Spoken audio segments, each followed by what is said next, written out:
오늘은 한국과 유럽 간 계약이 대박나고 또다시 한국에 밟혀 난리난 중국과 루마니아의 깜짝 행보에 한국이 주목받는 상황에 대해 말씀드리겠습니다. 한국과 유럽 자유무역연합 간 자유무역협정 발효가 15년째를 맞았는데요. 지난해를 기준으로 양측 간 교역 규모가 135% 늘어난 것으로 나타났습니다. 산업통상자원부는 지난 5일 제7차 한유럽 자유무역연합 FTA 공동위원회를 화상으로 열고 양측 간 FTA 이행 상황을 점검했다고 밝혔는데요. 이 FTA는 유럽연합에 참여하지 않은 스위스, 노르웨이, 아이슬란드, 리히텐슈타인 등 4개국의 경제연합체입니다. 2005년 12월 체결된 한 이 FTA는 한국이 유럽 국가들과 맺은 최초의 FTA인데요. 한 이 FTA 간 FTA가 2006년 9월 1일 발효된 후 양측 간 교역은 2015년 100억 달러를 넘겼습니다. 그리고 지난해에는 발효 전인 2005년과 비교해 전체 교역 규모가 135% 늘었는데요. 이에 대해 산업부 관계자는 그간 우리 기업들은 FTA를 적극 활용하여 우리 제품의 유럽 시장 진출이 대폭 확대됐다며 양측 간 FTA가 교역 규모 확대에 마중물 역할을 한 것으로 평가된다고 전했습니다. 실제로 지난해 12월 기준 한이 FTA 간 FTA 수출 활용률은 83.2%로 FTA 평균 수출 활용률 74.9%보다 8.3% 많았는데요. 품목별로 보면 FTA 발효 후 관세가 인하된 선박, 자동차, 의약품 등의 수출이 늘었습니다. 특히 2025년 노르웨이의 내연 기관차 판매 중단을 앞두고 최근 이 FTA로의 전기자동차 수출이 크게 확대되고 있는데요. 전기차 수출액은 2013년 100만 달러에서 지난해 3억 2,400만 달러로 급증했습니다. 수입도 FTA 특혜 품목인 시계, 의약품, 어류 등을 중심으로 꾸준히 증가해 왔는데요. 노건기 산업부 FTA 정책관은 양측 간 FTA 이행 현황을 주기적으로 점검해 협정이 차질 없이 이행되도록 주시할 것이라며 FTA 활용을 극대화해 양국 간 교역 투자가 지속 확대되도록 노력하겠다고 밝혔습니다. 아울러 장거리 무역이 이루어진다는 점을 감안하여 수출입 업체들의 편의를 위해 제3국에서 화물을 보관, 분할, 환적하는 경우에도 원산지 인정을 허용하도록 합의했습니다. 다음은 또다시 한국에 밟혀 난리난 중국에 대해 말씀드리겠습니다. 중국이 한국의 LNG선 독점 시장을 무너뜨릴 것이라며 패닉에 빠진 데 이어 이번에는 마늘 전쟁에서 난리가 났는데요. 현재 미중 무역 분쟁으로 값싼 중국산 마늘의 수출길이 끊기자 국산 마늘이 대신 자리를 꿰차고 수출 고공 행진을 이어가고 있습니다. 지난 5일 농림축산식품부와 한국농수산식품유통공사에 따르면 최근 미중 무역 분쟁으로 값싼 중국산 마늘의 미국 수출이 어려워지면서 한국산 마늘 수출이 반사효과를 얻고 있는데요. 올해 작황 호조로 과잉 생산이 예상되는 마늘이 국내 시장의 수급 안정 차원에서 미국과 대만 등으로 본격 수출길에 나섰고 지난해부터 미국뿐만 아니라 대만으로도 마늘 수출이 큰 폭으로 늘어나 한박 웃음을 짓는 상황입니다. 실제로 올해 5월 말 기준으로 미국으로 수출되고 있는 국산 깐마늘 수출은 전년 8,000달러 대비 440만 달러로 폭발적인 증가세를 나타내고 있으며 피마늘이 주로 수출되는 대만으로도 5월 말 기준 전년 1,600달러 대비 55만 달러로 늘었습니다. 농식품부와 AT는 이번 마늘 수출 확대를 위해 수출국에서의 과당 경쟁 방지와 수출 창구 단일화를 위해 마늘 수출 협의회도 구성하여 올해 말까지 모든 회원사에 기존 물류비의 2배인 14%의 물류비를 지원하는 한편 수출 최저 가격을 자율적으로 운영하도록 했는데요. 그리고 수출협의회 회원사에 한해서는 기존의 수출 물류비 지원 조건인 최근 1년 내 해당 부류 수출 실적이 10만 달러 이상을 충족하지 못하더라도 수출 물류비를 지원할 방침입니다. 다음은 루마니아의 깜짝 행보에 한국이 주목받는 상황에 대해 말씀드리겠습니다. 루마니아에서 가장 권위 있는 외교 전문지가 한국 정부의 확진자 급증 사태 대응 방안을 자세히 소개했는데요. 지난 4일 주 루마니아 대사관과 기획재정부에 따르면 루마니아의 유령 외교 전문 기관지인 지오폴리티카는 한국 정부가 발간한 확진자 급증 사태 대응 영문 정책 자료를 이날 발간된 여름호에 수록했습니다.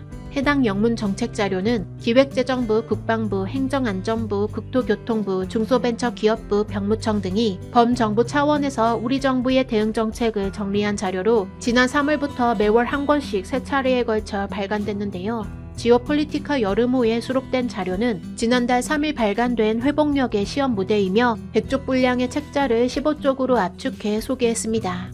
여기에는 확진자 급증 사태 대응과 대외경제 전략, 원격 교육, 재택근무, 총선관리, ICT를 활용한 역학조사, 마스크 공급, 스포츠 진행, 국방 분야, 중소기업 지원 등 개도국에 실제 도움이 될 수 있는 대응 정책이 망라됐는데요. 그리고 지오폴리티카는 지난 3월과 4월에 발간된 1, 2차 정책 자료인 보건 검역 및 경제 조치와 ICT 기술 활용 대응 조치도 홈페이지에 원문을 게재하는 등 한국의 대응 방안에 큰 관심을 보였습니다. 이에 주 루마니아 대사관은 지오폴리티카는 루마니아 내 각국 공관과 외교관, 대학, 연구기관 등에 배부되는 전문지라며 이를 통해 우리나라의 방역 정책이 높게 평가받은 것으로 볼 수 있다고 말했습니다. 현재 루마니아뿐만 아니라 많은 외국 언론이 우리 정부의 정책 자료를 인용, 소개하는 상황에서 앞으로도 한국의 방역 정책이 세계적으로 큰 도움이 될 것으로 판단됩니다. 여러분의 구독과 좋아요는 콘텐츠 제작에 큰 힘이 됩니다. 한국의 조선업 3사가 카타르와 23조 원 LNG 운반선 건조 계약을 맺은 뉴스는 이미 다들 알고 계실 것입니다. 역사상 최대 규모인 것도 알고 계시죠? 23조 원이란 어마어마한 계약금도 계약금이지만 그 발주량이 무려 100척. 100척이라는 상징성은 그야말로 압도적입니다. 100척이 어느 정도인지 가늠이 안 되시는 분들이 있으시겠죠.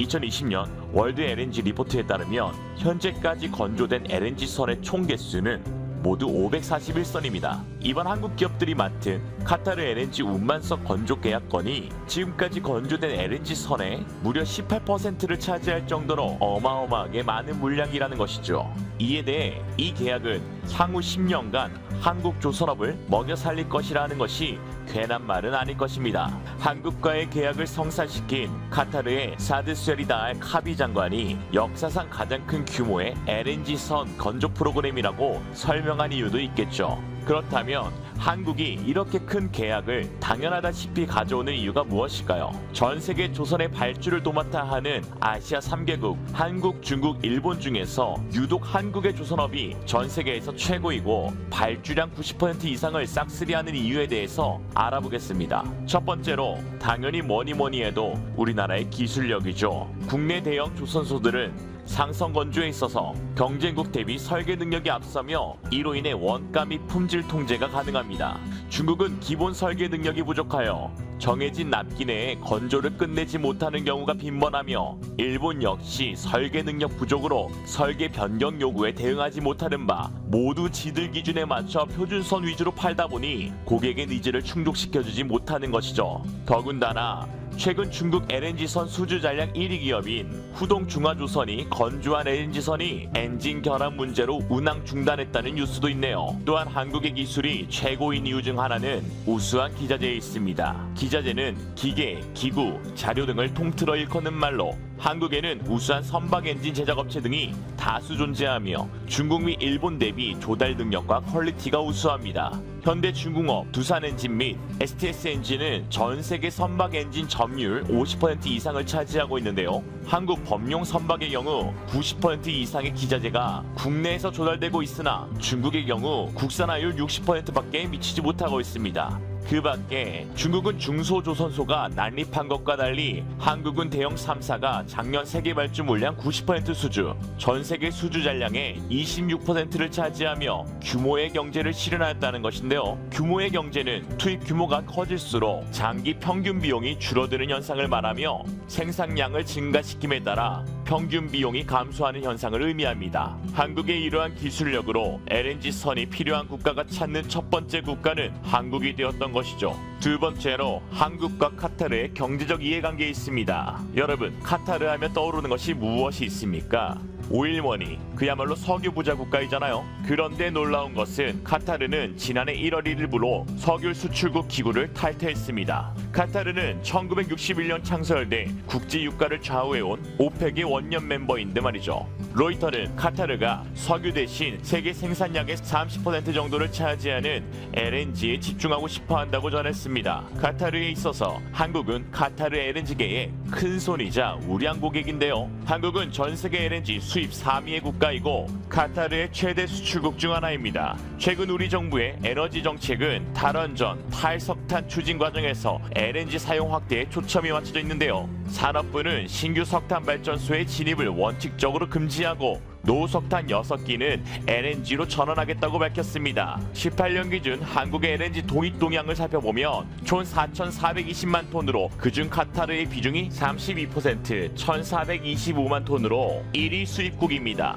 우리나라뿐만 아니라 전 세계적으로 도시화가 진행되면서 LNG 수요는 기하급수적으로 늘고 있는 가운데 대형 LNG 선박의 건조 능력을 갖춘 국가는 몇 개 안 돼서 한국이 향후 수십 년 동안에 세계에서 건조되는 LNG선의 발주량을 싹쓸이할 것이라는 전망입니다. 카타르는 2024년까지 LNG 생산 능력을 1억 1천만 톤으로 끌어올리는 프로그램을 추진 중입니다. 이 말인즉슨 가스전 개발에 맞춰 운반선도 필요한 상황이라는 것이고, 이 말인즉슨 전 세계 최고의 기술력을 보유한 한국조선업 3사의 신화는 이제부터 시작이라는 것입니다. 세 번째로 바로 정부의 적극적인 지원이 있었습니다. 카타르와의 LNG선 계약은 하루아침에 이루어진 것이 아닙니다. 지난 시간 동안 한국은 카타르와 긴밀한 협력을 유지하기 위해 많은 노력을 하였죠. 지난 2019년 1월 18일 문재인 대통령은 한 카타르 정상회담을 하였는데요. 여기에서 카타르는 LNG선 확충 계획을 알리며 한국 기업의 참여를 유도하였습니다. 회의에선 카타르가 현재 50척의 LNG선을 보유하고 있는데 60척가량을 새로 도입할 계획이라며 최근 유조선 대표단을 한국에 파견해 LNG선 도입을 조사했다고 밝혔는데요. 그것이 1년 만이라는 시간이 지나 100척 23조 원의 잭팟이 되었던 것이죠. 특히 무엇보다도 카타르의 마음을 이끌었던 사건이 하나 있습니다.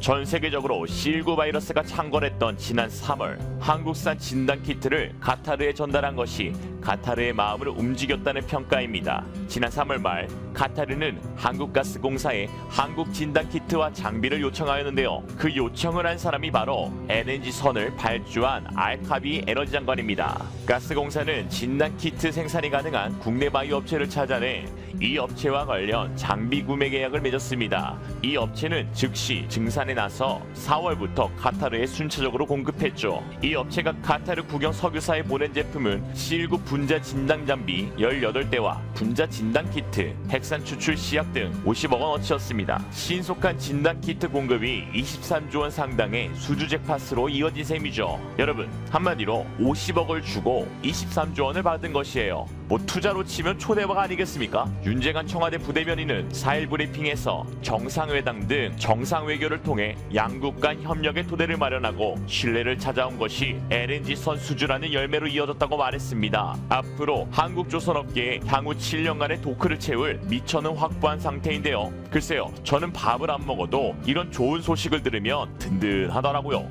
영상을 시청해주시는 분들도 그러하시겠죠. 기분만 좋아지는 것뿐만 아니라 실질적으로 이번 계약이 한국에 가져다주는 파급력 또한 상당합니다. 산업연구원 통계에 따르면 조선업 생산 10억 원당 취업 유발 효과는 8.2명으로 조선업에서 20조 원 생산이 이뤄지면 약 16만 4천 개의 일자리가 창출되는 효과가 기대된다고 하였는데요.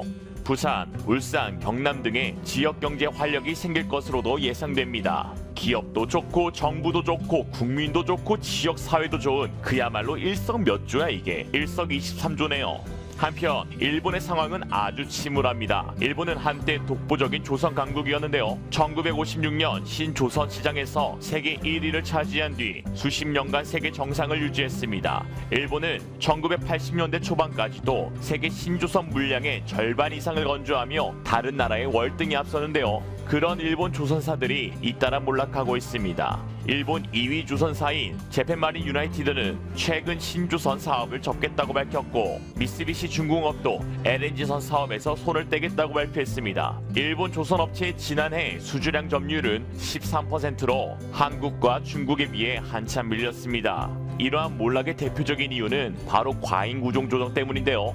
일본은 석유 파동으로 선박 수요가 줄자 1978년 두 차례 구조조정을 단행했습니다. 그리고 생산 설비를 감축하고 저비용으로 선박을 만들기 위해 표준 선박을 내세웠습니다. 이전에 개발했던 선박을 표준화시켜 똑같은 배만 만들어 파는 방식인 거죠. 이게 말이 안 되는 게 각자 나라에서 원하는 요구 조건이 있을 것 아닙니까? 그런데 일본은 자신들이 지금 전 세계 1위이고 그 기술력을 과신하며 다른 나라는 절대 못할 것이라고 생각했는지 우리가 세계의 기준이다를 외치면서 다른 나라의 주문 요구는 무시한 거죠. 그러니 도대체 어느 국가에서 일본에게 발주하겠습니까? 우리로선 땡큐지만 그러한 이유로 지금도 대형 LNG의 발주량은 거의 100% 한국 기업이 전부 수주하는 상황이고 일본은 자국 기업 내의 중소 LNG 몇 선만 건조하고 있는 것이죠. 완전 몰락 그 자체입니다. 이에 일본 네티즌은 일본 기업의 몰락에 대해서 자신들의 탓이 아닌 한국의 탓이라며 애써 부정을 하고 있는데요.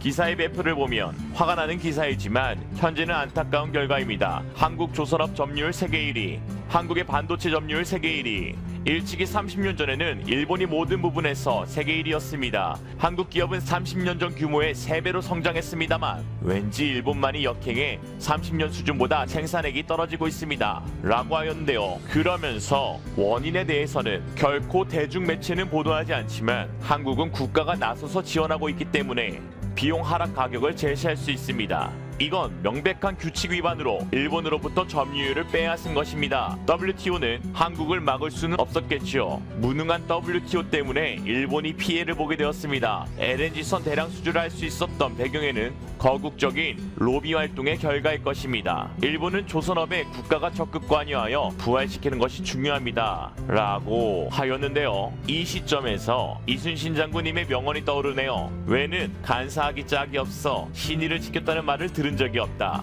이와 같이 참 간사하기 짝이 없었던 반응입니다. 한국이 일본을 제치고 전 세계 조선업 1위를 차지하게 된 것은 로비도 아니고 WTO가 무능해서도 아니고 낮은 인건비도 아니며 오로지 사람에 있습니다. 우리는 석유도 없고 천연가스와 같은 지하자원도 없지만 우리에겐 아주 뛰어난 것이 있습니다. 바로 인적 자원. 세계 어느 나라 사람보다 뛰어난 한국인이야말로 우리의 재산입니다. 일본과 한국의 생산 조건은 사실 크게 다르지 않습니다. 그러나 차이는 누가 만드냐이죠. 이순신 장군이 이끈 13척의 배가 일본 수군 133척을 박살내었던 것처럼 말입니다. 이상으로 리얼리즘이었습니다. 좋아요는 소박, 구독은 충박, 둘 다는 대박입니다. 대박치고 가세요.